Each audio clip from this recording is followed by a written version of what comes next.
রব্বুল আলামিন বান্দাকে যে কিয়ামতের ময়দানে উঠাবে, বান্দাকে যে প্রত্যেকটা মানুষকে তার আদর্শীয় ব্যক্তিকে সঙ্গে করে নিয়ে আল্লাহ রব্বুল আলামিন ডাকবেন, তো বান্দার তখন যদি তার আদর্শ ব্যক্তি যাকে সে অনুসরণ করছে, অনুকরণীয় ব্যক্তি, সে ব্যক্তি কেমন, সেই ব্যক্তি যাকে আমি চুজ করছি সেই ব্যক্তিটা কেমন, এই বিষয়ের দিকে যদি লক্ষ্য না রাখি, তাহলে কিয়ামতের ময়দানে তো আমার হাসর আবু জেহেল, আবু লাহাবের, উতবা সাহেবের সাথে হবে। কারণ একজন মানুষ কোরআন থেকে বাহিরে, একজন মানুষ সুন্নাহ থেকে বাহিরে, একজন মানুষ আল্লাহকে তার জীবনের লক্ষ্য বস্তু বানাই নাই, একজন মানুষ তার আদর্শের ক্ষেত্রে রাসূল সাল্লাল্লাহু আলাইহি ওয়াসাল্লামকে লক্ষ্য বস্তু বানাই নাই, তাহলে নিঃসন্দেহে তার ইমাম হলো আবু জেহেল। কথা বলে, তার ইমামকে আবু জেহেল, তার ইমামকে আবু লাহাব, তার ইমামকে উতবা, তার ইমামকে শাইবা, তার ইমামকে উমাইয়া ইবনে খালফ, এগুলো হলো তার ইমাম। আল্লাহ রব্বুল আলামিন কিয়ামতের ময়দানে যখন সকল মানুষকে সমবেত করবেন, আল্লাহ রব্বুল আলামিন বলছেন, وَبَرَزُوا لِلَّهِ جَمِيعًا فَقَالَ الضُّعَفَاءُ لِلَّذِينَ اسْتَكْبَرُوا إِنَّا كُنَّا لَكُمْ تَبَعًا فَهَلْ أَنْتُمْ مُغْنُونَ عَنَّا مِنْ عَذَابِ اللَّهِ مِنْ شَيْءٍ قَالُوا لَوْ هَدَانَا اللَّهُ لَهَدَيْنَاكُمْ سواء علينا أجزعنا أم صبرنا ما لنا من محيص। আল্লাহ রব্বুল আলামিন বলেন, যখন কিয়ামতের ময়দানে সকল মানুষকে সমবেত করা হবে, সকল মানুষকে উঠানো হবে, فقال الضعفاء للذين استكبروا, ওই সময় কিয়ামতের দিন যারা মানুষের জন্য অনুকরণীয় ব্যক্তি ছিল, যারা অহংকারের মধ্যে লিপ্ত ছিল, যাদেরকে মানুষ অনুসরণ করত, যাদেরকে দুনিয়ার মধ্যে নেতা হিসেবে চিনত,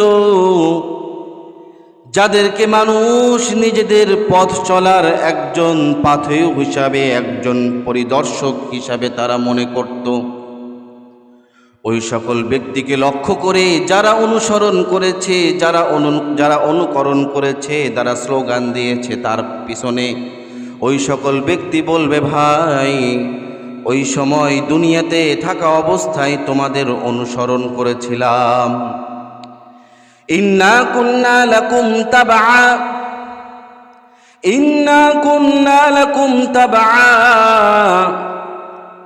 তোমাদেরকে দুনিয়াতে থাকা অবস্থায় তোমাদের অনুসরণ করেছি, যেই দিকে যাইতে বলছো সেই দিকে গেছি, যেই পথে পরিচালিত হইতে বলছো সেই পথে পরিচালিত হয়েছি, খুন করতে বলেছো খুন করেছি, রাহাজানি করতে বলেছো রাহাজানি করছি, চাঁদাবাজি করতে বলছো চাঁদাবাজি করছি, অন্যায় অশ্লীল কাজের দিকে আমাদেরকে আহ্বান করেছো, ওই দিকে আমরা তোমাদের ডাকে সাড়া দিয়েছি, যেই পথে পরিচালিত হতে বলেছো সেই পথেই পরিচালিত হয়েছি, আমরা তোমাদের সঙ্গী হিসাবে কাজ করেছি, কোনো কথা অমান্য করি নাই, সামান্য পদের লোভে, সামান্য তোমার ঝুটা খাবার পাওয়ার জন্য কুত্তার মতো তোমার পিছনে পিছনে ঘুরছি।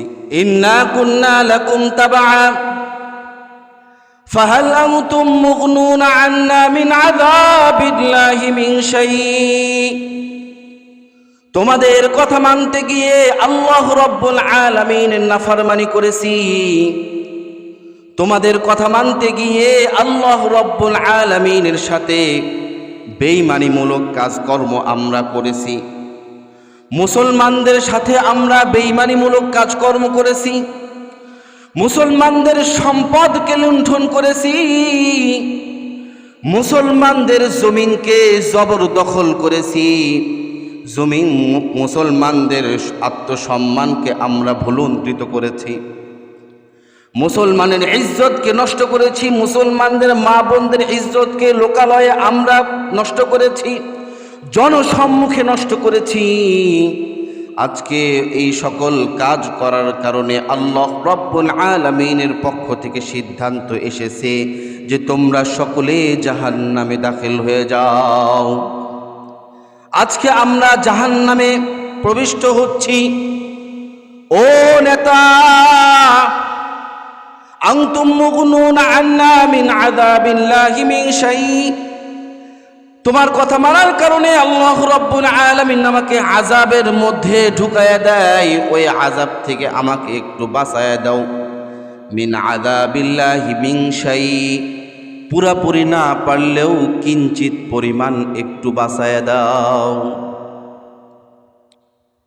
তখন ওই সকল নেতা, ওই সকল ব্যক্তিরা, অনুসরণীয় অনুকরণীয় ব্যক্তিরা বলবে, ক্বালু লাউ হাদানাল্লাহু লাহাদাইনাকুম, যদি আমরা সঠিক পথে পরিচালিত হইতাম তবেই না তোমাদেরকে সঠিক পথে পরিচালিত করতাম।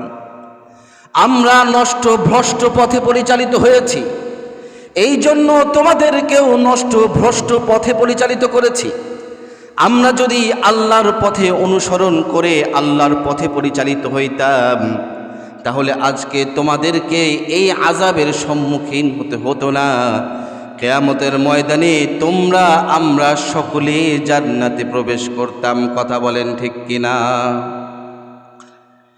লাউ হাদানাল্লাহু লাহাদাইনাকুম, দুনিয়াতে যদি 5 ওয়াক্ত নামাজ আমরা জামাতের সাথে আদায় করতাম, দুনিয়াতে যদি 5 ওয়াক্ত নামাজের দিকে আমরা তোমাদেরকে আহ্বান করতাম, আমরা নিজেরাও যদি আহ্বান করতাম, তাহলে আমরাও নিজেরাও নামাজ পড়তাম, তোমাদেরকেও নামাজের প্রতি উদ্বুদ্ধ করতাম। দুনিয়াতে যখন দেখতাম যে বাজারের মধ্যে মানুষ চাঁদাবাজি লুণ্ঠন করছে, ওই সময় আমরা তোমাদেরকে বলতাম, না ভাই, আল্লাহ রব্বুল আলামিনের বিধান অমান্য করা যাবে না, আল্লাহ রব্বুল আলামিনের হুকুম অমান্য করা যাবে না। আমরা যদি এই পথে পরিচালিত হইতাম, আমরা যদি সুষ্ঠু পথে পরিচালিত হইতাম, তাহলে তোমাদেরকেও সুষ্ঠু পথে পরিচালিত হইতে বলতাম। আমরা যদি আল্লাহ রব্বুল আলামিনের হুকুম প্রত্যেকটা পুঙ্খানুপুঙ্খানুরূপে পালন করতাম, তাহলে তোমাদেরকে ওই পথের দিকে আমরা আহ্বান করতাম। আমরা ছিলাম দুনিয়ার মধ্যে কিভাবে বিশৃঙ্খলা তৈরি করা যাবে, উশৃঙ্খল হয়ে দুনিয়াতে চলাচল করা যাবে, এই অবস্থার মধ্যে আমরা ছিলাম। আমরাই তো বুঝি নাই যে কোনটা আসল, কোনটা নকল, কোনটা ভালো পথ, কোনটা শয়তানের আহ্বান, কোনটা আল্লাহর আহ্বান, কোনটা জান্নাতের পথ, কোনটা জাহান্নামের পথ, এটা তো আমরা বুঝি নাই। শয়তানের চাকচিক্যতার মধ্যে আমরা আমাদের চোখের সামনে পর্দা পড়ে যাওয়ার কারণে আমরা জান্নাতের নাজ নিয়ামতগুলোকে বুঝতে পারি নাই। এই জন্য আমরা সঠিক পথে পরিচালিত হইতে না পারার কারণে তোমাদেরকেও সঠিক পথে পরিচালিত করতে পারি নাই। সাওয়াউন আলাইনা আজাজি'না আম সাবারনা মা লানা মিন মাহিস। দেখেন কতটা সুন্দরভাবে আল্লাহ রব্বুল আলামিন এই কথাগুলোকে আমাদের সামনে উপস্থাপন করেছেন, যাতে করে আমরা বুঝতে পারি, যাতে করে আমাদের বোধোদয় হয়, আমাদের চিন্তা শক্তি সুন্দর হয়, আমাদের আধ্যাত্মিক উন্নতি হয়, আমাদের রুচিটা উন্নতির দিকে ধাবমান হয়। আমাদের রুচি নষ্ট হয়ে গেছে, পচা খাইতে খাইতে খাইতে ঘি আর পেটের ভিতরে হজম হয় না। এই জন্য খারাপ পরিবেশের মধ্যে নিজেরা লালিত পালিত হওয়ার কারণে ভালোর দিকে যখন কোনো মানুষ আহ্বান করে তখন মানুষের মধ্যে জ্বালা পোড়া তৈরি হয়, তখন একদল মানুষ তৈরি হয়ে যায় ওই ভালো মানুষগুলোকে দাবানোর জন্য, একদল মানুষ তৈরি হয়ে যায় আল্লাহর পথে পরিচালিত ব্যক্তিদেরকে দাবানোর জন্য। কারণ তারা চিন্তা করে যে এই সকল ব্যক্তি যদি আল্লাহ রাব্বুল আলামিনের জমিনে প্রতিষ্ঠিত হয়ে যায়, তাহলে আমাদের চাঁদাবাজি বন্ধ হয়ে যাবে, আমাদের লুণ্ঠনবাজি বন্ধ হয়ে যাবে, আমাদের খুন খারাপি বন্ধ হয়ে যাবে, আমাদের সকল অন্যায় কাজগুলো বন্ধ হয়ে যাবে, আমাদের সকল অপকর্মগুলো বন্ধ হয়ে যাবে। এই জন্য ওই সকল ব্যক্তিকে দমিয়ে রাখার জন্য যত ধরনের প্রসেস তাদের সম্মুখে আসে, সকল ধরনের প্রসেস তারা অবলম্বন